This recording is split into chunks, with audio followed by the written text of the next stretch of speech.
Preparing for surgery. There are several changes you can make now to help prepare your body for surgery and promote success throughout your joint replacement journey. These include nutrition. Following a well-balanced diet by increasing your protein, fluid, and fiber intake helps ensure your body has all the nutrients required to promote optimal healing after your surgery. Good nutritional status promotes wound healing and helps to decrease post-surgery complications such as constipation. Smoking cessation. Quitting a nicotine habit plays a very important role in optimal outcomes after surgery. Smoking can increase your risk of blood clots, infection, lung complications, and risk of complications with anesthesia. Smoking also delays healing of your surgical incision. If you are a smoker, we encourage you to talk with your care team about resources to help you quit now. Medical clearances. Your surgeon may require additional medical clearances prior to performing your surgery.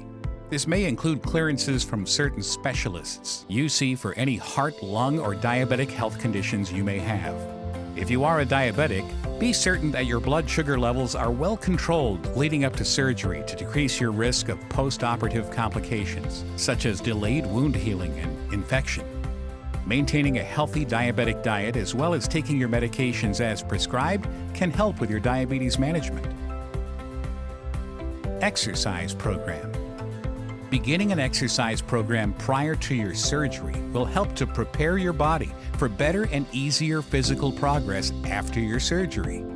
In the physical therapy segment, we'll review specific exercises to prepare and strengthen you for your surgery. Performing these exercises on both legs as your pain allows in the weeks before your surgery will help to support your new joint. You will continue to perform these exercises after surgery as well. Here are some exercises you can start doing now to prepare for surgery. Ankle pumps. Heel slides. Do these on both legs. Short arc quads. We suggest starting with 5 to 10 reps, 2 to 3 times a day. Mini squats. Adjust or omit as your pain allows.